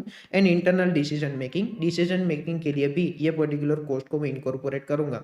अगर एनवायरमेंट को ज्यादा नुकसान नहीं हो रहा तो मैं डिसीजन ले सकता हूं। अगर एनवायरमेंट को ज्यादा नुकसान हो रहा है तो उस केस में मुझे कंसिडर करना होगा कि मुझे डिसीजन लेना चाहिए या तो नहीं लेना चाहिए। तो एनवायरमेंटल मैनेजमेंट अकाउंटिंग का सिंपल मतलब होता है कि डिसीजन लेने के बेसिस पे एनवायरमेंट के अंदर जो भी इंपैक्ट आएगी उसकी इंफॉर्मेशन का रिकॉर्ड मेंटेन करना, उसी को हम कहेंगे environmental management accounting. Next concept हमारा है types of environmental cost. Environmental cost को मैं कौन कौन से टाइप में डिवाइड कर सकता हूं? तो चैप्टर नंबर 2 के अंदर हमने एक कॉन्सेप्ट देखा था कॉस्ट ऑफ क्वालिटी, जिसके अंदर हमने देखा कि कॉस्ट ऑफ क्वालिटी को हम टोटल 4 कैटेगरी में डिवाइड कर सकते हैं। Prevention cost, appraisal cost, internal failure and external failure. तो ये पर्टिकुलर कॉन्सेप्ट कहता है कि कॉस्ट ऑफ क्वालिटी में जैसा आपने किया सेम टू सेम चीज आप यहाँ पे भी कर सकते हैं। एनवायरमेंटल कॉस्ट को भी टोटल 4 कैटेगरी में डिवाइड कर सकते हैं। Prevention cost, appraisal cost, internal failure and external failure. Prevention cost मतलब कि एनवायरमेंट को कोई भी नुकसान ना हो, एनवायरमेंट के अंदर पोल्यूशन प्रिवेंट हो, उसके लिए आप जितने भी एक्सपेंस करेंगे उसको हम कहेंगे प्रिवेंशन कॉस्ट। प्रिवेंशन कॉस्ट जितना ज्यादा होगा उतना ही एनवायरमेंट को नुकसान कम होगा। एनवायरमेंट के नुकसान को प्रिवेंट करने के लिए खर्चा होगा, उसको हम कहेंगे प्रिवेंशन कॉस्ट। अप्रेजल कॉस्ट वहां पे हमने देखा था कि कोई भी टाइप का टेस्टिंग करेंगे, कोई भी टाइप का ऑडिटिंग करेंगे, कोई भी टाइप का मॉनिटरिंग करेंगे, उसके लिए हमें जितना भी खर्चा होगा उसको हम कहेंगे appraisal cost. Internal failure and external failure के अंदर क्या डिफरेंस है? तो वहां पे हमने देखा कि एक बार डिफेक्टिव यूनिट्स का प्रोडक्शन हुआ, उसके बाद अगर मैं कस्टमर को डिफेक्टिव यूनिट्स डिलीवर करता हूं, डिलीवर करने के बाद कोई भी एक्सपेंस इनकर करूंगा उसको मैं कहूंगा external failure cost. And defective units का प्रोडक्शन हो चुका है वो बात कंफर्म है, पर कस्टमर को गुड्स डिलीवर करने से पहले मैं अगर कोई खर्चा इनकर करता हूं तो उसको मैं कहूंगा इंटरनल फेलियर कॉस्ट। यहाँ पे इसका क्या मतलब हुआ? एनवायरमेंट को नुकसान होगा, वैसी कोई भी चीज मेरी कंपनी के अंदर जनरेट हो चुकी है वो बात कंफर्म है। नुकसान होगा, वैसी कोई चीज जनरेट हो चुकी है वो बात कंफर्म है। अभी एनवायरमेंट के अंदर डिस्पोज करता हूं, डिस्पोज करने के बाद कोई भी कॉस्ट इनकर करना होगा उसको मैं कहूंगा एक्सटर्नल फेलियर कॉस्ट। ऐसी कोई भी चीज जो एनवायरमेंट को नुकसान कर सकती है वो ऑलरेडी जनरेट हो चुकी है, पर मैंने एनवायरमेंट के अंदर डिस्पोज नहीं किया, उससे पहले ही मैं कोई खर्चा इनकर कर रहा हूं, उसको मैं कहूंगा internal failure cost. Prevention cost के एग्जाम्पल क्या हुए? Pollution control equipment. तो प्रिवेंशन कॉस्ट के ऊपर जितना ज्यादा खर्चा करेंगे एनवायरमेंट को नुकसान उतना ही कम होगा। पोल्यूशन कंट्रोल इक्विपमेंट अगर आपने लगाया है तो एनवायरमेंट को नुकसान कम होगा। तो पोल्यूशन कंट्रोल इक्विपमेंट के लिए जितना भी खर्चा होगा वो आपका एनवायरमेंटल कॉस्ट है, क्योंकि नुकसान को प्रिवेंट करने के लिए आपने खर्चा किया है, और इसका खर्चा आप बोल सकते हैं कि आपका प्रिवेंशन कॉस्ट है। अप्रेजल के क्या क्या एग्जांपल्स होंगे? Testing, inspecting, regulatory compliance. Environment से रिलेटेड आपकी कंपनी को कोई रेगुलेटरी कंप्लायंस फॉलो करने पड़ेंगे, तो आप खुद रेगुलेटरी कंप्लायंस फॉलो हुए हैं या तो नहीं हुए हैं उसका इंस्पेक्शन कर रहे हैं, तो उसको हम कहेंगे appraisal cost. Additionally prevention cost के अंदर आपने जितनी भी एक्टिविटीज परफॉर्म की है वो सारी एक्टिविटीज का वेरिफिकेशन करवाएंगे, वो सारी एक्टिविटीज का ऑडिटिंग करवाएंगे, तो उसको हम कहेंगे अप्रेजल कॉस्ट। इंटरनल फेलियर के अंदर हमने क्या देखा? Activities that have been produced but not discharge to the environment. ऐसी कोई भी एक्टिविटी जो एनवायरमेंट को नुकसान कर सकती है वो सारी एक्टिविटी ऑलरेडी इनकर हो चुकी है। अभी मैं एनवायरमेंट में डिस्पोज होने से पहले अगर कोई कॉस्ट इनकर करता हूं तो उसको मैं कहूंगा internal failure cost. For example waste को मैं मेरी कंपनी के अंदर ही रिसाइकल कर देता हूं ताकि एनवायरमेंट को नुकसान ना हो सके, तो रिसाइकलिंग के लिए जितना भी एक्सपेंस होगा उसको मैं कहूंगा internal failure cost. And external failure cost मतलब वेस्ट को मैं ऑलरेडी एनवायरमेंट के अंदर डिस्चार्ज कर दूंगा एंड उसके बेसिस पे मुझे जितना भी एक्सपेंस होगा उसको मैं कहूंगा external failure cost.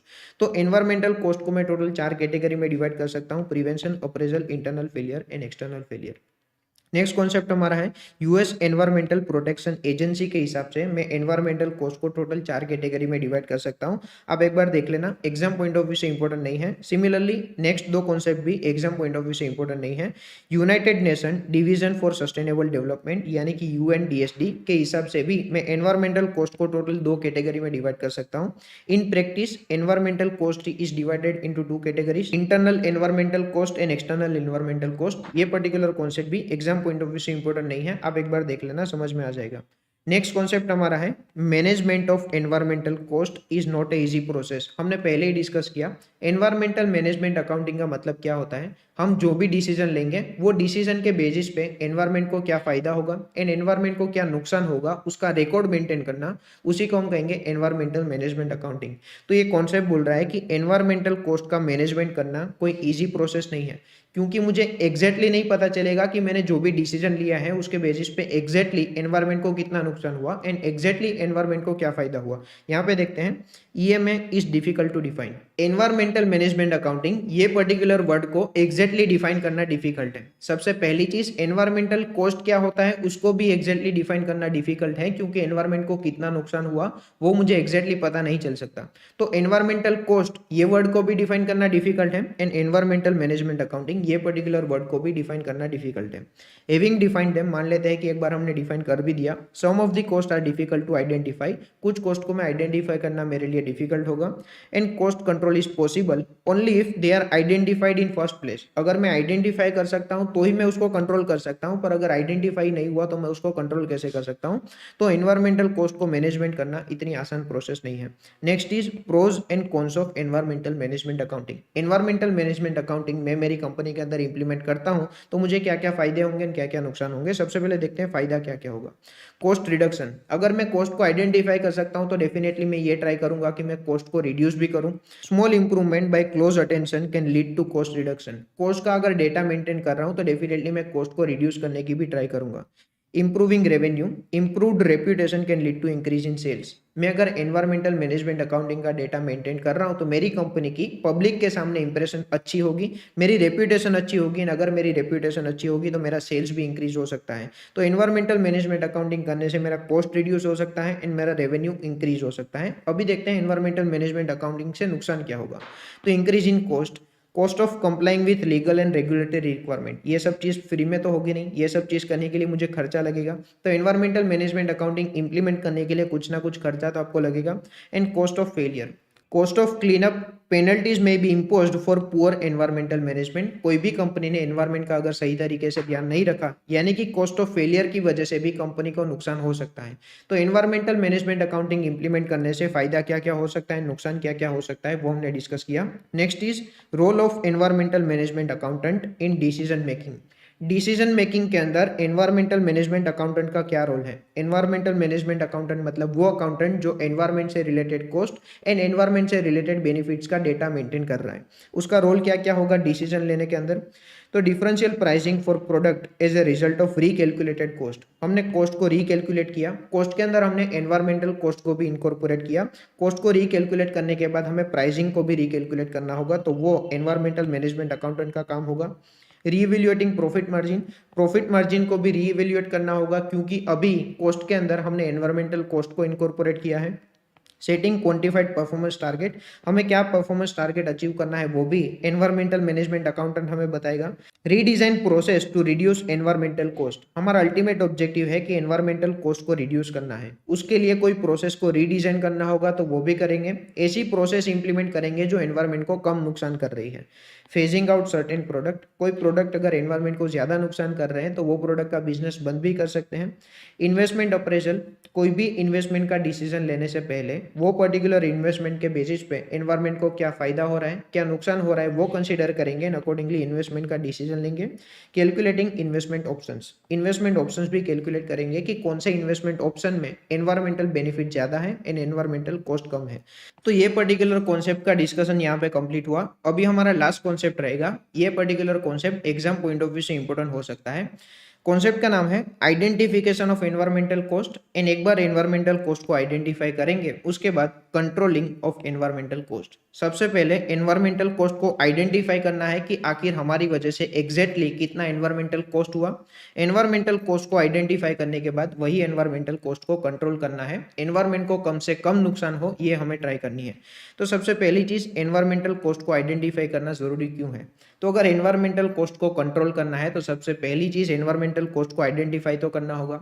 Additionally product की कॉस्ट के अंदर हम एनवायरमेंटल कॉस्ट भी इनकॉर्पोरेट कर रहे हैं, तो अगर हमें प्रोडक्ट की टोटल कॉस्ट कितनी है वो जानना होगा तो एनवायरमेंटल कॉस्ट को जानना भी जरूरी है। तो एनवायरमेंटल कॉस्ट को आइडेंटिफाई क्यों करना है इसके अंदर कोई भी डाउट नहीं है, वो मैंने सब चीज यहाँ पे लिखी है, आप एक बार देख लेना। नेक्स्ट क्वेश्चन इंपोर्टेंट क्वेश्चन है, how to identify environmental cost. Environmental cost को मैं आइडेंटिफाई कैसे कर सकता हूँ, एग्जैक्टली कितनी एनवायरमेंटल कॉस्ट हुई है उसको मैं आइडेंटिफाई कैसे कर सकता हूँ। तो ये चैप्टर के अंदर हमें टोटल 4 मेथड प्रोवाइड की है, input output analysis, flow cost accounting, activity based costing and life cycle costing. 4 में से कोई भी मेथड का यूज करके एनवायरमेंटल कॉस्ट कितनी हुई है वो मैं आइडेंटिफाई कर सकता हूँ। वन बाय वन देखते हैं। सबसे पहले स्टार्ट करते हैं इनपुट आउटपुट एनालिसिस।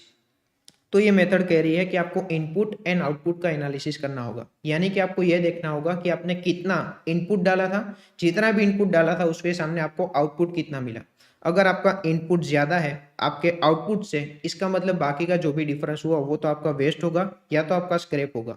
एंड जितना भी वेस्ट एंड जितना भी स्क्रैप आपकी कंपनी के अंदर जनरेट हुआ है वो वेस्ट या तो स्क्रैप एनवायरमेंट को नुकसान पहुंचा सकता है। तो फॉर एग्जांपल आपने इनपुट डाला था 200 kg का, आपको आउटपुट मिला सिर्फ 180 kg का, तो ये जो 20 kg का डिफरेंस है वो आपका वेस्ट होगा या तो आपका स्क्रैप होगा एंड यही 20 kg बनेगा आपका environmental cost. Input output analysis की मेथड सारी कंपनी को अप्लाई नहीं होगी। कौन सी कंपनी को अप्लाई होगी, जो कंपनी के अंदर वेस्ट या तो स्क्रैप जनरेट होने से एनवायरमेंट को नुकसान होता है वही कंपनी के अंदर इनपुट आउटपुट एनालिसिस की मेथड अप्लाई होगी। Next is flow cost accounting. Flow cost accounting का कॉन्सेप्ट कहता है कि मटेरियल के फ्लो को हमें 3 कैटेगरी में डिवाइड करना होगा। कौन कौन सी 3 कैटेगरी में डिवाइड करना होगा? एक होगी कैटेगरी कि मटेरियल आपके गोडाउन में कितना पड़ा है, एक होगी कैटेगरी कि मटेरियल प्रोसेस में कितना है, एंड एक होगी कैटेगरी कि मटेरियल ऑलरेडी डिस्पोज कितना हो चुका है, मटेरियल ऑलरेडी डिलीवर कितना हो चुका है। तो गोडाउन में कितना मटेरियल पड़ा है उसका रिकॉर्ड मेंटेन करना होगा, ट्रांजिट में कितना मटेरियल है उसका रिकॉर्ड मेंटेन करना होगा, एंड कितना मटेरियल ऐसा है जो आपकी कंपनी से निकल चुका है, या तो कस्टमर को डिलीवर हो चुका है या तो डिस्पोज हो चुका है, उसका रिकॉर्ड मेंटेन करना होगा। 3 कैटेगरी में डिवाइड करने के बाद आपको क्या क्या रिकॉर्ड मेंटेन करना है, कितनी क्वांटिटी ऑफ रॉ मटेरियल कहाँ पे पड़ा है, पर यूनिट कॉस्ट कितना है एंड टोटल कॉस्ट कितना है, ये पर्टिकुलर रिकॉर्ड आपको मेंटेन करना होगा। ये रिकॉर्ड मेंटेन करने से क्या होगा, material loss incurred at various stage आपको आइडेंटिफाई हो जाएगा कि आपको एग्जैक्टली मटेरियल का लॉस कहाँ पे हो रहा है।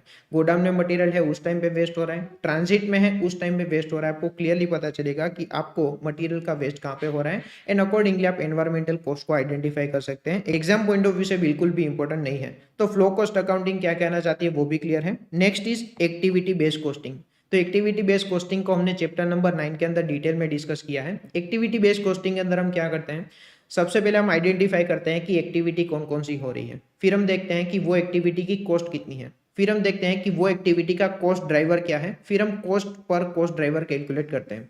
कॉस्ट ड्राइवर का मतलब होता है कि मेरी एक्टिविटी की कॉस्ट को ड्राइव कौन कर रहा है। फॉर एग्जांपल मेरी डिलीवरी की कॉस्ट को ड्राइव कौन करेगा, नंबर ऑफ डिलीवरीज। मेरी नंबर ऑफ डिलीवरीज अगर ज्यादा होगी तो मेरी डिलीवरी की कॉस्ट ज्यादा होगी, अगर मेरी नंबर ऑफ डिलीवरीज कम होगी तो मेरी डिलीवरी की कॉस्ट कम होगी। तो एक्टिविटी बेस्ड कॉस्टिंग के अंदर हम लोग यही सेम चीज करते हैं। आपको यहाँ पे भी वही same to same concept apply करना है। एग्जाम के अंदर क्या होगा, आपको एक्टिविटी का डेटा दिया होगा, यानी कि आपको एनवायरमेंटल कॉस्ट का डेटा दिया होगा। आपको ये भी डेटा प्रोवाइड किया होगा कि एनवायरमेंटल कॉस्ट जो भी है उसका कॉस्ट ड्राइवर क्या है। आपको एडिशनली ये भी डेटा प्रोवाइड किया होगा कि कौन से प्रोडक्ट ने कितना कॉस्ट ड्राइवर यूज किया है।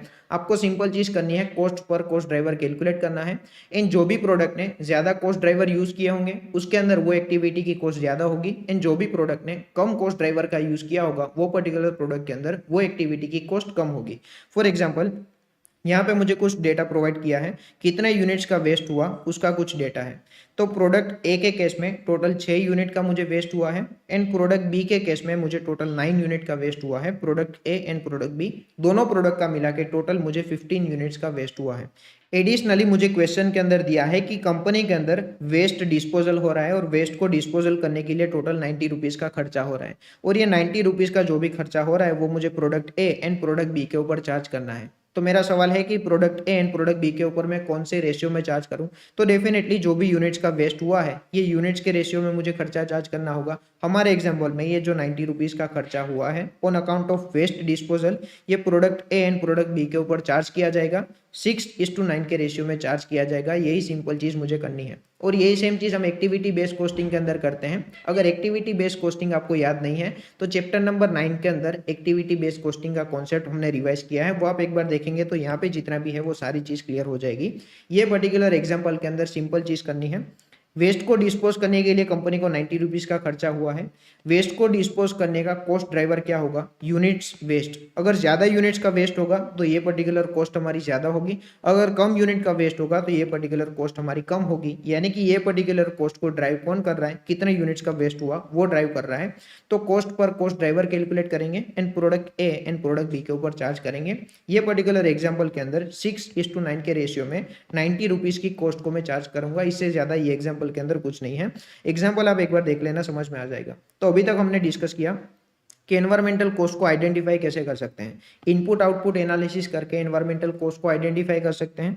फ्लो कॉस्ट अकाउंटिंग का यूज करके एनवायरमेंटल कॉस्ट को आइडेंटिफाई कर सकते हैं। एक्टिविटी बेस्ड कॉस्टिंग का यूज करके भी एनवायरमेंटल कॉस्ट को आइडेंटिफाई कर सकते हैं। And last is life cycle costing का यूज करके एनवायरमेंटल कॉस्ट को आइडेंटिफाई कर सकते हैं। लाइफ साइकिल कॉस्टिंग कोई अलग मेथड नहीं है, ऊपर जो हमने 3 मेथड डिस्कस की उसके साथ ही ये पर्टिकुलर मेथड को आप मर्ज कर सकते हैं।